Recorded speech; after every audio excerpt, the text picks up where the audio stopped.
divided state legislature considers using state scholarship funds to help finance a UVM athletic complex as Governor Scott continues to throw his support behind the proposal. We've asked for $15 million. This will leverage probably another $100 million to finish this project, which I think will be beneficial not just to UVM, really to the state. Plus, a look at why Vermont's birth rate lags behind the rest of the country. And we'll discuss the lawsuits Vermont's joined against the Trump administration and what they've accomplished so far. All that and more ahead on Vermont This Week.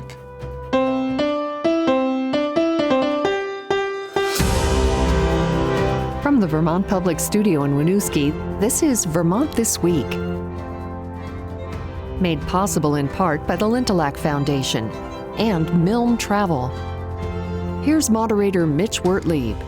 Thanks so much for joining us. I'm Mitch Wertlieb. It's Friday, May 1st. Happy May Day. And with us on the panel today, we have Colin Flanders from 7 Days, Cutler from WCAX, and Erin Petenko from VTDigger. Thank you all so much for being here.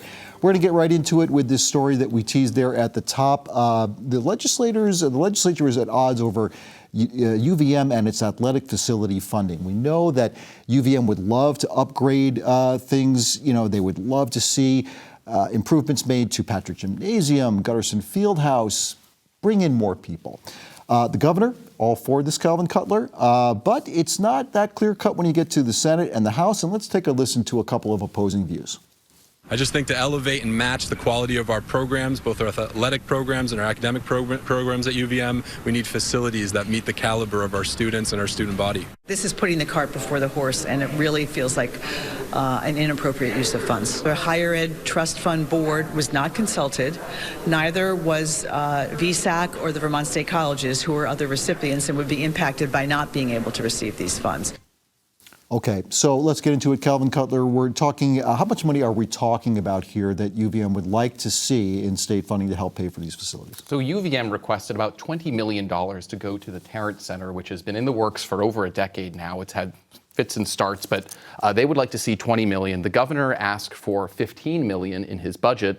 The House did not include any of this funding whatsoever, and the Senate this week sparred and passed the state budget that has a little over $12 million for this new center, has about $2 million for scholarships as well. What's interesting about this is, so we're talking a surplus that came into the Higher Education Trust Fund from the estate tax. So when somebody dies, the state can tax part of your wealth. So basically, there was a one-time bump in the estate tax that gave us about $26 million. And so the Senate is saying, let's use some of this money to help this Tarrant Center project pencil out. The idea from the Senate being, hey, this is economic development. We can have bigger events, bigger concerts. We can have high school sports in there. But, you really start to peel the layers back on the onion, and it's anything but clear of, how this money should be used. If we're taking it from the Higher Ed Trust Fund, what does this mean for the other colleges that are still getting their scholarships? We're talking the state colleges and also VSAC. They're still getting their allotted money, but they're not getting this extra, right? So it really is raising questions about the benefits of UVM, like who benefits from this, and sort of the Chittenden County area maybe benefiting, other parts of the state not benefiting. It's really interesting. There's a lot going on here. It sounds like the argument that UVM and maybe the governor is making is, all boats will float if the seas rise on this. If UVM does well, this will benefit the whole state. But I do have to ask, we're talking about that surplus in money you mentioned, Calvin. It's not like the state of Vermont doesn't need that money for other things, right? Yeah, and to Representative Robin Schei's perspective there, there's a lot of competing interests this year. There's the federal cuts that we're going to be seeing in the coming years. There's the property tax question. There's a lot of folks at the State House are saying, is this where we should be putting money in this moment in time?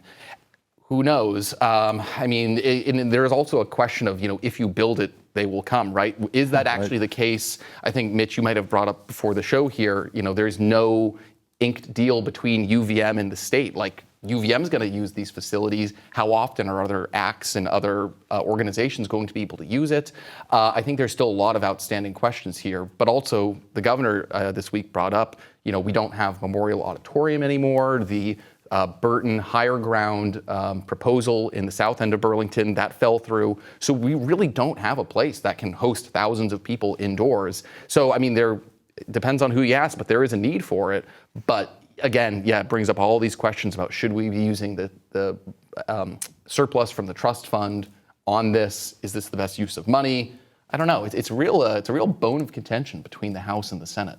I mean, does this remind anybody of what I'm thinking about? And I understand these are a little bit apples to oranges here, but I'm a sports fan, and I know that every once in a while you'll get a team that says, an owner owns a team, and they say, you know what, unless the fans help pay for our new building, which we need, we're going to relocate. It becomes like this game of chicken a little bit, Colin.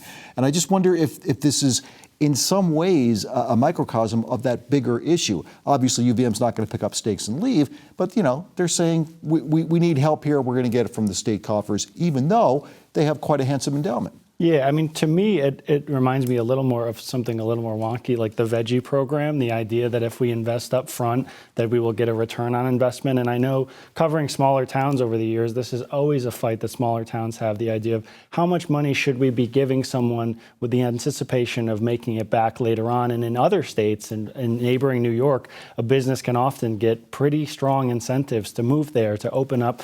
I think of it similar to that. I mean, the challenge here is that, like Calvin said, it very may well pay itself off down the road. But at this moment in time, thinking 10, 15, 20 years out, when people are struggling to make ends meet today, it is a really hard sell. And that's coming from someone who lives in Burlington and who would probably benefit from this. But it's just hard to know. And I understand why some of the legislatures are feeling like it's just not a good look right now. Yeah, I mean, you're talking about rural areas that need a lot of help. This would certainly be helping Chittenden County a lot, but I mean, maybe that's part of the problem here, right? That people are seeing this again as Chittenden County gets all the attention, in this case, the money too. Yeah, I mean, well, Chittenden County is, of course, a huge economic driver for the state of Vermont. And so if you are going to bring in thousands of people to see a concert, or Noah Kahn, I think the governor said this week that he would like to see there. That's of course increased tax revenue, but that's not necessarily going into those coffers in local municipalities that do host some of the state college, like Randolph or Castleton or others. So yeah, I mean, to Colin's point, it is kind of difficult to sort of measure the return on investment here. But it's also interesting just how this has sort of kind of popped up as a flashpoint. While we're all still waiting on the education bill, I mean, the maybe we can get into the flow of the session, but this is probably one of the bigger bones of contention in the state budget. So we'll see. I'll have to say, too, if they're going to get Noah Kahn to come, they're going to need a bigger thing than the Tarrant complex would be at this point. I mean, maybe he could play up in Highgate, but certainly we know he has become a much bigger draw at this point. I think it's a fascinating thing. We're going to have to keep our eye on that story, and we'll continue on with that. But thank you for the update. Colin Flanders, I want to turn to you on a story that we have talked about before. This has to do with birth rates in Vermont. We have talked about needing younger people in the state of Vermont. Turns out we need people, period. Vermont really has the lowest birth rate in the nation. What have you found out here? Yeah, so this is a position that Vermont has held for at least the last decade. And I think what's most surprising to me is if you go back a little further, if you go to the tail end of the baby boom, Vermont was actually producing more babies on average compared to the rest of the country. And at some point over the last 30 years, we just diverged from the rest of the nation pretty strongly. And we have remained there ever since. And I think there's a lot of different theories as to why we may have gotten there. I think one of the main ones we're seeing is that people are increasingly holding off on having children until later in life. And as you might expect, that tends to lead to fewer children. I think we're seeing more only children. I think we're seeing people too who are getting to older ages and just thinking like, this isn't panning out for me. I think one of the things that surprised me in reporting this story is that the majority of people, overwhelming majority of people still want children. They're just having fewer. And I think there's a bit of a misconception, particularly among conservatives, that the declining birth rates are sort of a symptom of selfish generations. And again, being someone who comes from that, I heard over and over and over again that people really still want to have children. They see value in parenthood. They just don't feel ready. And the main reason is affordability. Economics. Yeah, I mean, that's what it seems to come down to, because when you dig into why our birth rate has gotten so low, you can take a look at the affordability problem in Vermont. Say, like you were saying, after the baby boom, there was like this rise in birth rates, but in the last 20, 30 years or so, it's really gone down. You're finding that economics has a lot to do with that. Yeah, and if you talk to, I heard from more than 36 couples out there who are either actively considering whether to have kids, maybe they have one and they're stopping after that, or they've sworn it off completely. And I think the overwhelming majority of people say it just doesn't make financial sense. And we feel like we cannot provide the type of life we want to provide to our children. I think this is one of the first generations where, looking ahead, you're starting to wonder, can I give my children a better chance than I had to succeed? And it's not hard to see why people are coming to the answer of that question of no. I mean, if you think of the American dream, bear with me for a sec, think of the American dream, and the foundation of that is often a career, a marriage, and a house. And after that, that's when you start to feel ready to have children. What 25-year-old can afford a house in Vermont right now? I think there's very few. And the thing is, when I say 25-year-olds, you think that's pretty young to have kids. 20, 30 years ago, that would have been a normal parent. Oh, sure. So we are just delaying longer and longer. It's getting harder to establish yourself as an adult. And that means it's getting harder to envision a life where you can have children. And I think that's, there's a lot of debates over whether it's good or bad to have a larger population, a smaller population. I think that's a little misplaced. I think the fact is that people want to have children and they're feeling like they can't, and I think that's a real concern. In the people you spoke with, the interviews you did anyone say anything about what they would perhaps like to see the state do to help in this area? Yeah, I mean, I think the biggest thing time and again was the housing market, being able to feel like you can actually get into the housing market right now feels impenetrable for a lot of people.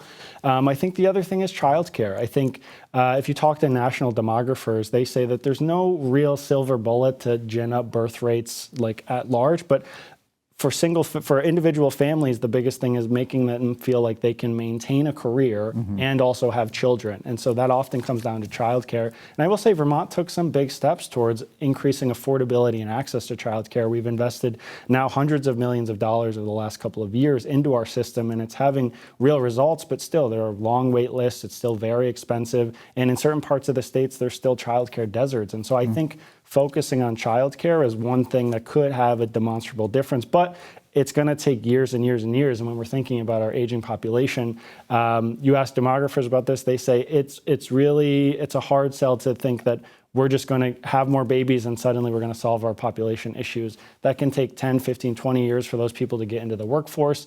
And by that point, I mean, who knows what we're going to look like. So I think it's adapting to our reality while also trying to make it a little easier for families to get by. It's a fascinating population story, and there's another population story, Erin Petenko, that you have been writing about, and this has to do with a drop in international migration to Vermont, but also domestic migration too, right? Yes. So Vermont actually had, I believe, the highest population loss from 24 to 25 as a percent of its population. And there are 4 factors that go into that. The low birth rate, like we just discussed. We have an aging population, so we have a pretty high death rate. We're losing people domestically, which means more people are moving out of Vermont than moving to Vermont within the country. And then just within the past year, we've gone from relatively good international migration figures that are like helping to bolster that population to a steep, steep drop. And just to be clear, that loss in international migration is a national trend. And the people that I spoke with said that it's pretty clear that that's due to the political situation and the decisions Trump has made to really tighten immigration and legal pathways to immigration. And then the knock-on effect of that is a lot of fear and uncertainty that is, making people a little bit more hesitant to come here. You know, it used to be like a family member would be like, oh yeah, you can come here. Now they're saying, stay away. The international student population as well, we've seen a drop in the figures at least several major universities in Vermont. So, it's definitely like a combination of different ways that immigration has become harder. And then the effect is, the population loss, and then the knock-on effect of that is the economy of Vermont struggling because it doesn't have the tax base. It doesn't have the people to buy concert tickets or sports tickets.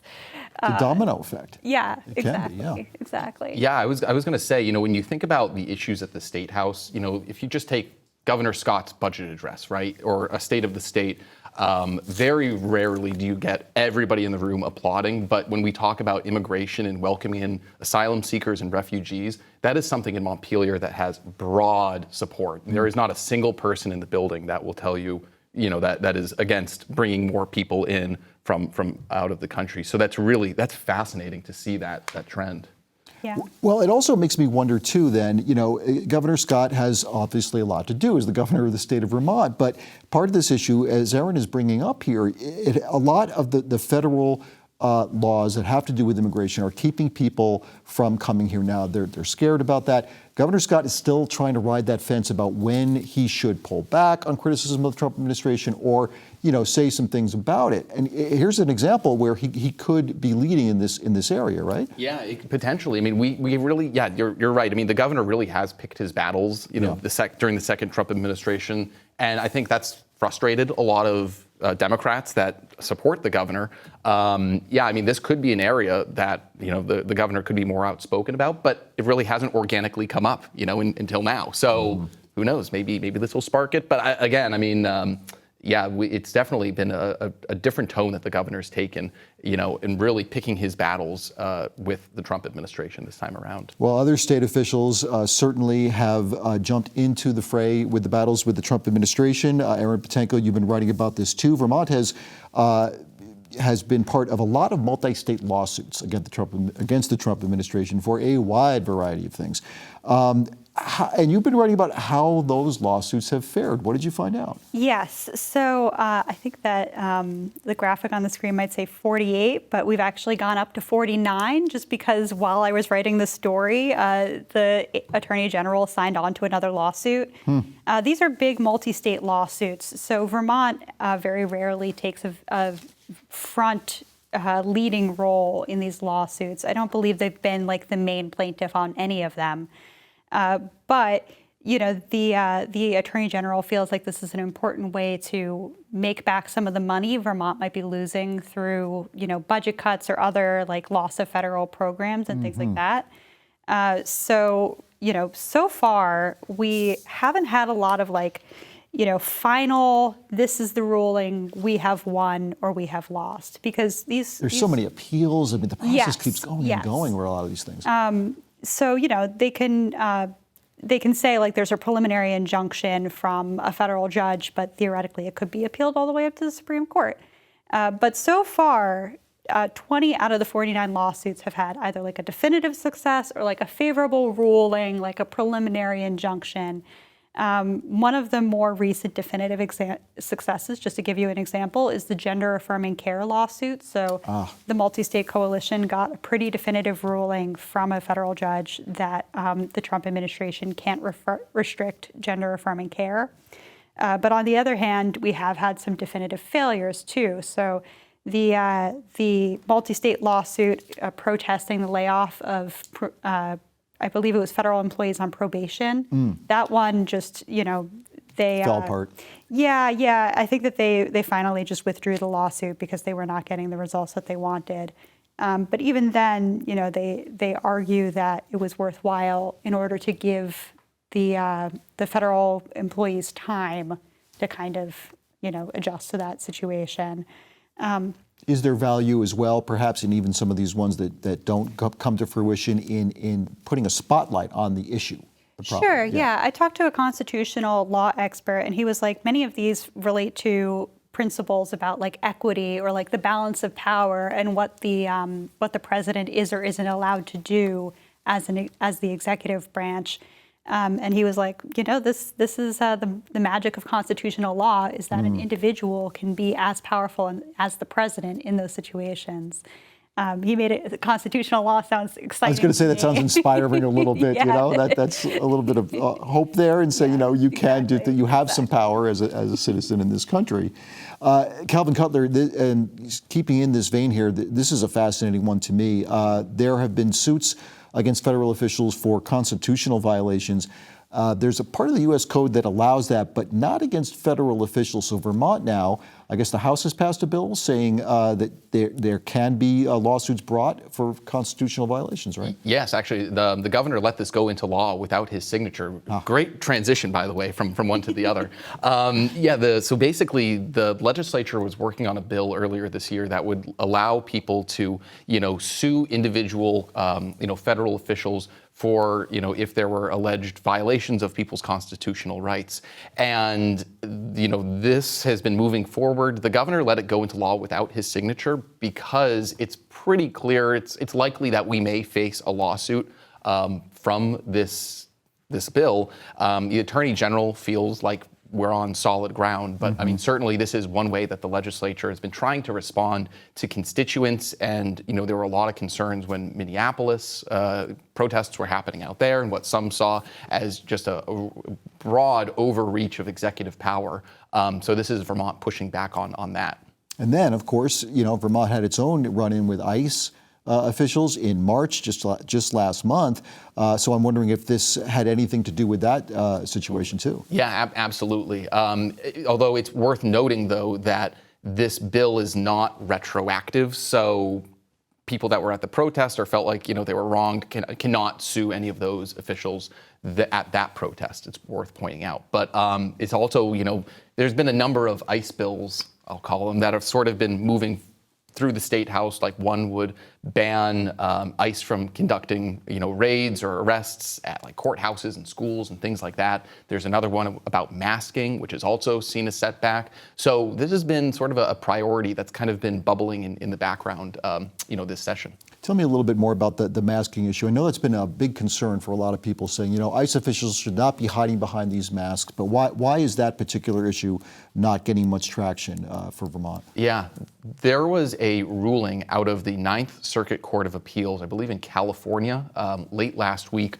which basically ruled that states do not have the authority to basically mandate that federal law enforcement adhere to certain policies. And that includes either identifying themselves with like a badge or a number or, not wearing a mask. So this bill is still moving forward, although it's just for local law enforcement and Vermont State Police. That kind of takes out 90% of what the bill was about, though. Yeah, and so it was a pretty big blow to the bill. And then there was also kind of the outlying concern, like a lot of people that were supporting law enforcement were telling me along the time, like, ICE has become very politicized, and these are people at the end of the day that are just working a job. This is what people have been telling me, that they're working a job in the federal government, and there is a concern that people could be doxxed and their family members could be affected. So it's interesting to see how it's landed. But as of right now, this piece of the bill is not moving forward. It might be hard to sue somebody when you don't even know who they are, or what their face looks like, or their badge. So I'm just interested in the dichotomy there. Yeah, I mean, it's an interesting point, and we're going to have to, this is the kind of thing, I think, as you said, it's not retroactive. So Vermont is looking at this in any future actions that may come up, and you never really know. I mean, what happened in South Burlington a month ago came as a surprise to a lot of people, and that was a pretty tough event for all of us to witness. Calvin, I know that Vermont is having some problems with its staffing of prisons right now. What's going on there? This isn't a new problem. This has really it started during COVID, and it's gotten worse. Northern State Correctional Facility, has been seeing big shortages in staff members, in part because of the work environment. It's tough. There's the wage angle to it. There's a lot of turnover that we've seen in some of these jobs. Right now, kind of back of the napkin math, about 2/3 of jobs within the prison are unfilled right now. 2/3? Yeah, and so that, there's sort of the corrections perspective of what that means for the staff inside, but also the inmates too, right? There's like the stress and the burnout and the mandatory overtime for correctional officers, but then inmates, if there's not enough people to safely staff, people are in their cells for longer. People might not be getting the right programming or enrichment, if we can call it that, behind bars. And if the ultimate goal is of incarceration for some people is to rehabilitate them and after they serve their sentence and get out into the community, well, if they're not receiving that programming, then what are we doing? So it's a real tough issue to work through. And the union, I think at this point, they're pointing the finger at the administration, but they're also, what was interesting, Steve Howard told me that, the legislature also isn't really paying attention to this. And he said, we're not having committee hearings on it. A lot of folks in corrections have said that it's sort of the redheaded stepchild of the criminal justice system, or the caboose, if you will, that really doesn't get a lot of time and attention. And people work really hard in corrections, and it's still, the crisis is ongoing. Yeah, very stressful job, and I'm glad you brought this up. Thanks for that reporting, Calvin.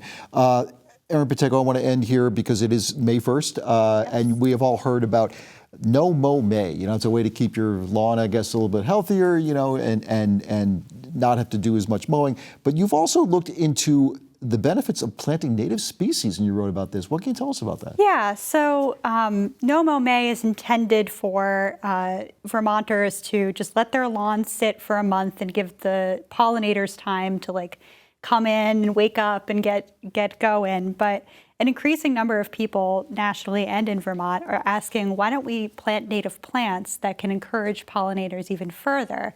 The example the state botanist gave is that an oak tree can support hundreds of species of local insects, where a ginkgo tree, which is native to East Asia, can support only 5. Wow. So she gave me a lot of specific examples of how you can get started on this. You can find that in my article.